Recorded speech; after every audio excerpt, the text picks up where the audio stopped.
ဘာစီလိုနာရဲ့ Rodri ရဲ့ Man City ရဲ့ Ferran Torres ရဲ့ PSG ရဲ့ရှုပ်နေတဲ့အပြောင်းရွှေ့ဇက်ရှုပ်ကြီးတွေကိုထပ်ပြီးတော့ Enzo Fernandez နဲ့ Chelsea လည်းဝင်လာပြီပဲဖြစ်ပါတယ်။ Chelsea နဲ့ Enzo ဒီအပြောင်းရွှေ့ဇက်ရှုပ်ကြီးတွေဝင်လာတာဘာစီလိုနာအတွက်ကောင်းလားမကောင်းလားဆိုတော့ညီကိုတို့ပဲဆုံးဖြတ်လိုက်ပထမဆုံးအနေနဲ့အပြစ်တင်ရမယ်ဆိုတော့ကျွန်တော်တို့ဘာစီလိုနာဘုတ်ဖွဲ့အားကစားဒရိုက်တာဖြစ်တဲ့ Dico ပဲအပြစ်တင်နေဗျာ Dico တို့ကတကယ်မလဲမရှုပ်ကိုသွားလောက်တာဘာလို့ကျွန်တော်တို့အတင်အ Rodri ကိုရဖို့ကြံ့ကြာလဲဆိုရင်ဇလန်ကဒီလိုစတာဗျာကျွန်တော်တို့ Ferran Torres ကိုပြီးခဲ့2020တောင်ခေါ်တော့55သန်းပဲပေးရတယ် Man City ဘက်က Ferran Torres လိုလူငယ်ကစားသမားတစ်ယောက်ကိုဈေးလျှော့ရောင်းအောင်အတွက်သူတို့က Ferran Torres ကြီးကအကျိုးမြတ်ကိုနှစ်ခုမျှော်လင့်တယ်ဗျာပထမတစ်ခုကတကယ်လို့ Barcelona က Ferran Torres နဲ့9နှစ်စာချုပ်ပေးလို့တက်တက်တိုးမယ်ဆိုရင်သူတို့ကို10သန်းပေးရမယ်တကယ်လို့ Ferran Torres ကိုသူတို့ရောင်းထားတဲ့ပတ်စံ55သန်းနဲ့အထက်ပြရောင်းမယ်ဆိုရင်သူတို့ကို10သန်းပေးရမယ်ဆိုတော့ Ferran Torres ကြီးကသူတို့ကအဲ့လိုမျိုးအကျိုးမျှော်ပြီးကျွန်တော်တို့ကိုအရေးကြနှစ်တွေအများကြီးခွဲပြီးတော့55သန်းနဲ့ရောင်းပေးလိုက်တာအဲ့တော့ Ferran Torres ကိုကျွန်တော်တို့ဘာစီလိုနာကစာချုပ်တက်တန်းတိုးဖို့ဖြစ်လာတယ်စာချုပ်ကိုပေါ်တစ်နှစ်ပဲကြံတော့ဗျာစာချုပ်တက်တန်းတိုးမယ်ဆိုရင် Man City ကို10တန်းပေးရမယ်အတူတူကျွန်တော်တို့အသင်းမှာလဲ Ferran Torres ကအဆင်မပြေတဲ့အတွက် Dico တော့ထုတ်ရောင်းမှုဖြစ်လာတယ်ထုတ်ရောင်းတာက PSG ကိုထုတ်ရောင်းတာဗျာ PSG ဘက်ကလည်းဗျာဒီအချိန်လိုသိတာပေါ့ကျွန်တော်တို့လိုလူတော်သိတာသူတို့လိုအပြောင်းရွှေ့လုပ်နေဆရာကြီးကပိုတော်မှနားလဲတာပေါ့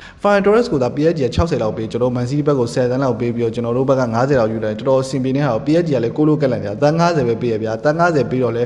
ဲမရတော့လေဒီကိုတော့လည်းထုတ်ရောင်းအောင်မှာအမှ55သန်းအောင်နဲ့ထုတ်ရောင်းတော့အမှ Man City ဘက်ကစပြီးတော့နှာခဲ့တာပဲသူတို့က Ferran Torres ကို55သန်းထပ်ပို့ပြီးတော့ရမယ်လို့ခံမှန်းထားတယ်သူတို့ Barcelona ဘက်က10သန်းလောက်လိုချင်တယ်ကွာအဲ့ဒီ10သန်းလည်းမရအောင် Rodri ကိုတန်း80ဆိုပြီးတော့ကောက်ပြီးတော့တင်လိုက်တာပဲ Rodri ကိုသူတို့တန်း80မရမချင်းမရအောင်ဘာလို့လဲဆိုတော့ Barcelona ကသူတို့ကိုကွက်ကြော်ရိုက်သွားလို့သူတို့ထင်တယ်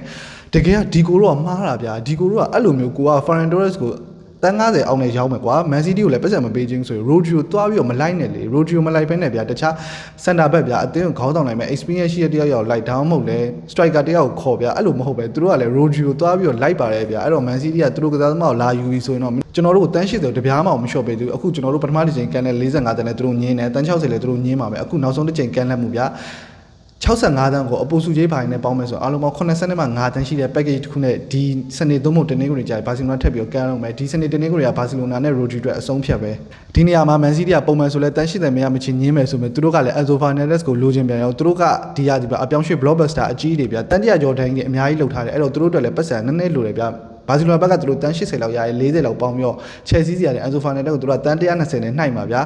ဘာစီလိုနာဘက်ကလည်းသူတို့ကတန်း80ရလည်းမရဘူးသူတို့ကလည်း Enzo Fernandez ကိုလိုချင်တယ် Chelsea ဘက်ကလည်းတအားကိုတွန်းအားပေးနေဗျာတကယ်လို့ဒါ Man City ဘက်က Enzo Fernandez ကိုတကယ်လိုချင်ပြီဗျာ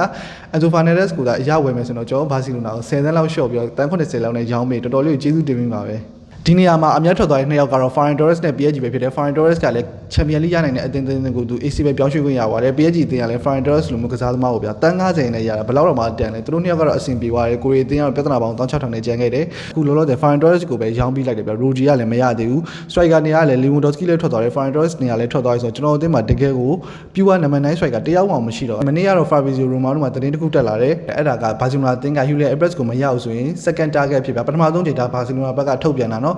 Luis Suarez ဆိုတဲ့တိုက်စစ်မှုကိုသူတို့လိုက်နေတယ် Luis Suarez ဆိုတာကျွန်တော်တို့သိတဲ့ Inter Miami ကကျွန်တော်တို့အသင်းရဲ့တိုက်စစ်မှုကိုပြောတာမဟုတ်နော် Portuguese League Sporting CP မှာကစားနေတဲ့ Luis Suarez ဆိုတဲ့ Athletic Section နဲ့တိုက်စစ်မှုလိုက်မှာဖြစ်ပါတယ်အဲ့ Athletic Section နဲ့တိုက်စစ်မှုကမနစ်က Sporting CP မှာလည်းဂိုးသွင်းများဆုံးဆုရထားတယ်ပြီးတော့သူက La Liga နဲ့လည်းရင်းနေရဗျာ La Liga အကြီးမှာတော့မဟုတ် La Liga 2ပေါ့နော် La Liga အောက်လိမှာလည်းဂိုးသွင်းများဆုံးဆုရထားတယ်ပြီးခဲ့တဲ့ရာသီမှာ53ပွဲကစားပြီးတော့30နဲ့မှ8ဂိုးထိအောင်မှသွင်းတာနော်ဒီကောင်ဂိုးသွင်းဆိုင်ရတော်တော်လေးကိုမြင်တယ်ဒါပေမဲ့ကမ္ဘာဖလားမှာတော့ Big Chance ကိုတော်တော်လေးကိုဖြုံးနေရလို့တော့ကျွန်တော်ဘာကာဖန်နီကိုရီကတော့ပြောနေကြတယ်ဒီကစားသမားတွေကို Sporting CP တရားပြီးခဲ့တဲ့ရာသီမှာ22တန်းနဲ့ခေါ်လာတာပြီးခဲ့တဲ့ရာသီမှာခေါ်ထားတဲ့ကစားသမားကိုကျွန်တော်တို့ကပြန်လိုက်ဖို့ဆိုတာကတော့နည်းနည်းလေးတော့ခက်မယ်စာချုပ်ဖြတ်သိမ်းကြတယ်တန်း80တဲ့ Sporting CP ကစာချုပ်ဖြတ်သိမ်းခြင်းပေးမှရမယ်သဘော Sporting CP ကလည်းကစားသမားရောင်းတဲ့နေရာမှာတော်တော်လေးကိုဆရာကြနော်ဒီကိုတို့ဘိုးဖွင့်နေတော့လှနေပြီ